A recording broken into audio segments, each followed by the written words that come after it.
بسم اللہ الرحمن الرحیم۔ آج ہم قربانی کے تعلق سے بات کریں گے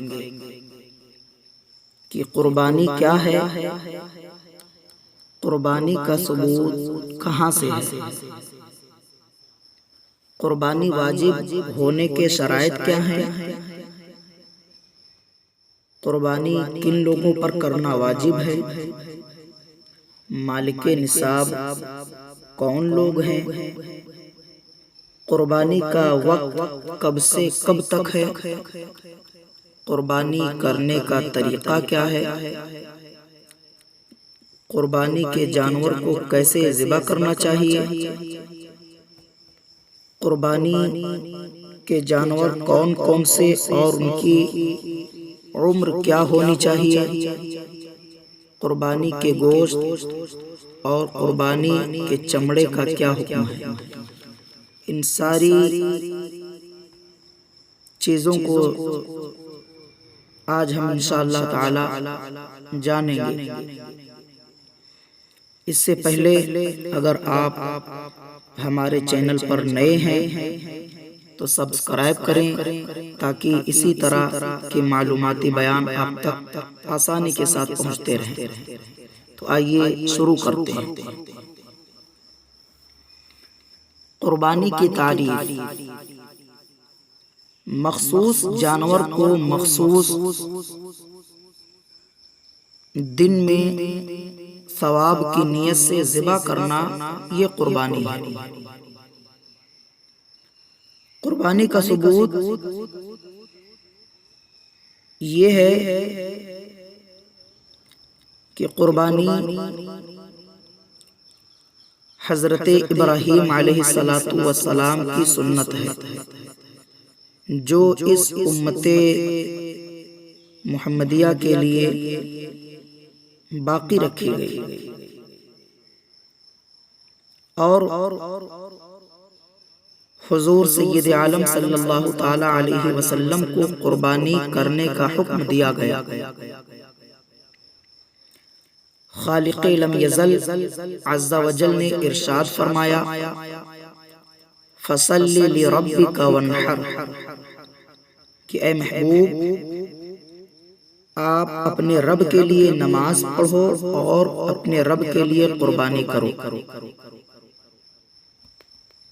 ابن ماجہ کی حدیث پاک میں ہے، حضرت سیدہ عائشہ رضی اللہ تعالی عنہا فرماتی ہیں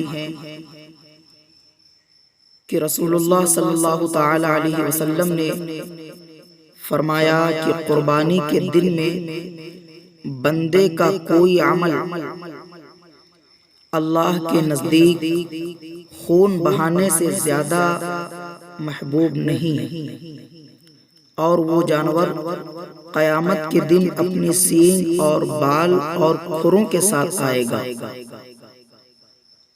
اور خون زمین پر گرنے سے پہلے مقام قبول میں پہنچ جاتا ہے، لہذا اپنی قربانی خوش دلی سے کرو۔ دوسری حدیث پاک بھی ابن ماجہ کی ہے، حضرت سیدنا ابو ہریرہ رضی اللہ تعالی عنہ کا بیان ہے کہ حضور نبی کریم صلی اللہ تعالی علیہ وسلم نے ارشاد فرمایا کہ جس میں قربانی کرنے کی طاقت ہو اور وہ قربانی نہ کرے تو پھر وہ ہماری عیدگاہ کے قریب نہ آئے۔ اب آگے دیکھتے ہیں کہ قربانی واجب ہونے کے شرائط کیا ہیں۔ تو قربانی واجب ہونے کی پہلی شرط ہے مسلمان ہونا، یعنی بندہ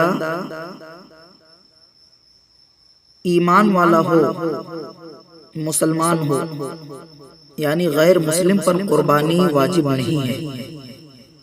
قربانی واجب ہونے کی دوسری شرط ہے اقامت، یعنی مقیم ہونا، اس لیے کہ مسافر پر قربانی واجب نہیں ہے۔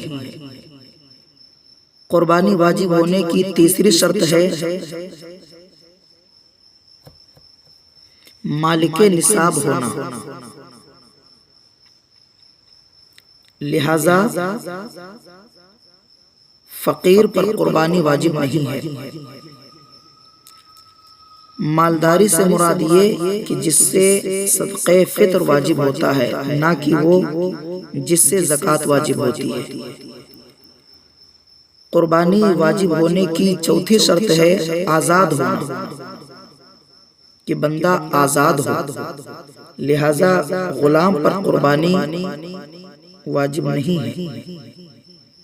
ابھی بتایا کہ مسافر پر قربانی واجب نہیں ہے، البتہ اگر مسافر نفل کے طور پر کرے تو پھر کر سکتا ہے۔ یہ بات یاد رکھیں کہ مرد ہونا اس کے لیے شرط نہیں ہے۔ جس طرح سے مردوں پر قربانی واجب ہے، اسی طرح عورتوں پر بھی واجب ہے۔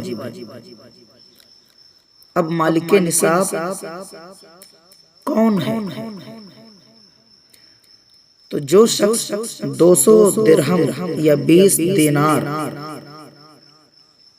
کا مالک ہو، یا حاجت اصلیہ کے علاوہ کسی ایسی چیز کا مالک ہو جس کی قیمت 200 درہم یا 20 دینار ہو، وہ غنی ہے، اس پر قربانی کرنا واجب ہے۔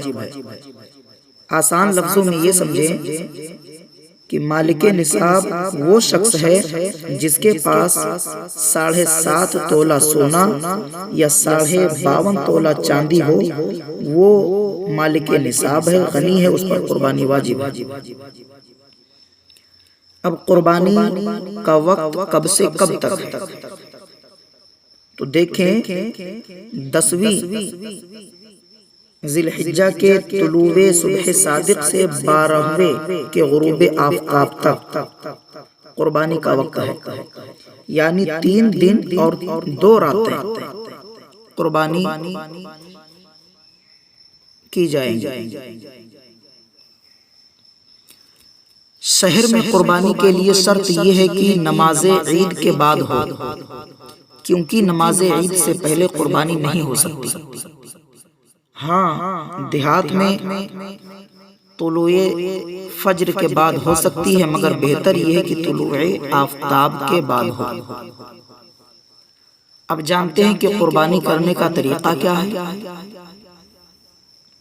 تو قربانی کرنے کا طریقہ یہ ہے کہ جانور کو بائیں پہلو پر لٹائیں کہ اس کا منہ قبلے کی طرف اور اپنا داہنا پاؤں اس کے پہلو پر رکھ کر تیز چھری لے کر یہ دعا پڑھے: بسم اللہ الرحمن الرحیم، انی وجہت وجہی للذی فطر السماوات والارض حنیفا وما انا من المشرکین، ان صلاتی ونسکی ومحیای ومماتی للہ رب العالمین لا شریک لہ وبذالک امرت وانا من المسلمین، اللہم لک ومنک بسم اللہ اللہ اکبر۔ اتنا پڑھ کر جانور کو ذبح کرے۔ جب جانور ذبح ہو جائے تو پھر یہ دعا پڑھے: اللہم تقبل منی کما تقبلت من خلیلک ابراہیم علیہ السلام وحبیبک محمد صلی اللہ تعالی علیہ وسلم۔ اور اگر قربانی دوسری کی طرف سے ہو، مثال کے طور پر زید کے نام سے ہے، تو پھر اس طرح سے کہیں گے: اللہم تقبل من زید بن بکر کما تقبلت من خلیلک ابراہیم علیہ السلام وحبیبک محمد صلی اللہ تعالی علیہ وسلم۔ اب جانور کو کیسے ذبح کریں؟ تو دیکھیں،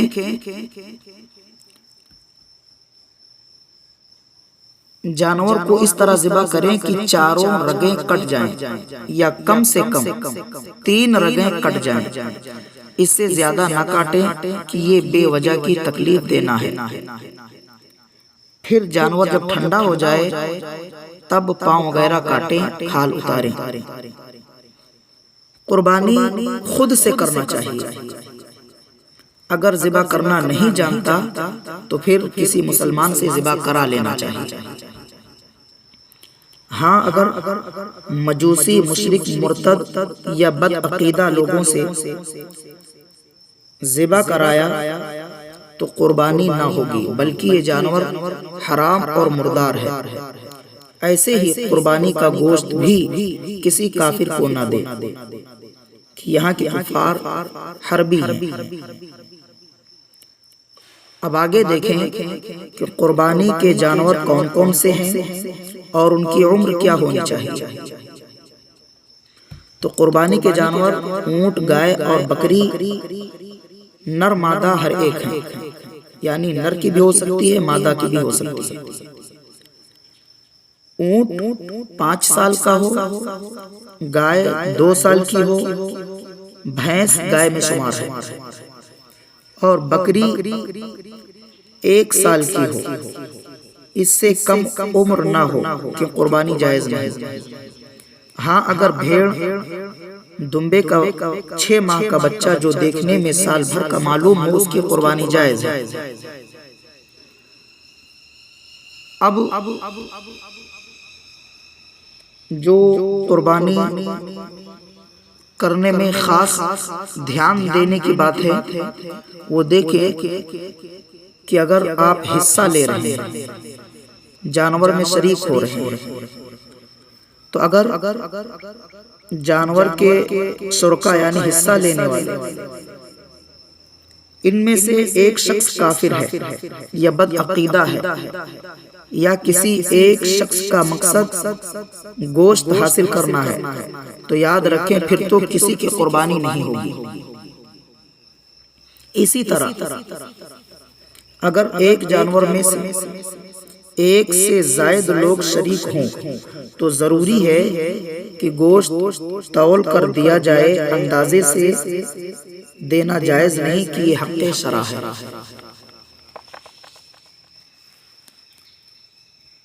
اسی طرح قربانی کے وقت میں قربانی کرنا ہی لازم ہے۔ اتنی قیمت یا اتنی قیمت کا جانور صدقہ کرنے سے واجب ادا نہ ہوگا۔ اس لیے قربانی کے دنوں میں قربانی ہی کریں اگر مالک نصاب ہیں۔